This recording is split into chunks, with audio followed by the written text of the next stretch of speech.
সুপ্রিয় দর্শক কেমন আছেন? চলে আসলাম এইমাত্র আগামীকাল খুবই গুরুত্বপূর্ণ ঘূর্ণিঝড়, ঝড় বৃষ্টি, কালবৈশাখী ঝড় এবং আবহাওয়ার খবর নিয়ে। দর্শক আজকে ভিডিওতে জানিয়ে দেবো আগামীকাল 24 ঘন্টায় কেমন থাকার সম্ভাবনা রয়েছে বাংলাদেশে 8টি বিভাগে 64 জেলা আবহাওয়া পরিস্থিতি, এবং আরও জানিয়ে দেবো পশ্চিমবঙ্গে কোথাও কোনো বৃষ্টিপাতের সম্ভাবনা আছে কি না। দর্শক আপনি যদি আমাদের চ্যানেলে নতুন দর্শক হয়ে থাকেন তাহলে চ্যানেলটিকে সাবস্ক্রাইব করে পাশে থাকা বেল আইকনটি অন করে দিন।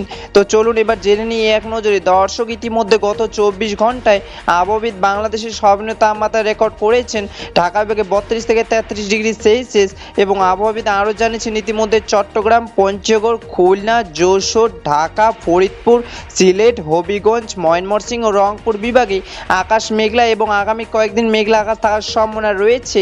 এবং পশ্চিমবঙ্গে আবহাওয়া অধিদপ্তর সর্বনিম্ন তাপমাত্রা রেকর্ড করেছেন হলদিয়া, বর্ধমান এবং রায়গঞ্জে 33 থেকে 34 ডিগ্রি সেলসিয়াস, এবং পশ্চিমবঙ্গে হলদিয়া, খড়গপুর, কলকাতা, বর্ধমান, বীরভূম, বাঁকুড়া, পুরুলিয়া, আসানসোল, মালদা, রায়গঞ্জ কয়েকদিন মেঘলা আকাশ থাকার সম্ভাবনা রয়েছে।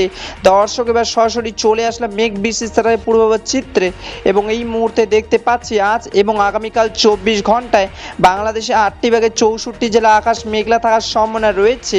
আপাতত 24 ঘন্টায় রংপুর, রাজশাহী, টাঙ্গাইল, সিলেট, চট্টগ্রামে হালকা মেঘ বৃষ্টি পড়ার সম্ভাবনা রয়েছে, এবং পশ্চিমবঙ্গের রায়গঞ্জ, মুর্শিদাবাদ, বাঁকুড়া, কলকাতা, হলদিয়া হালকা বৃষ্টি পড়ার সম্ভাবনা রয়েছে।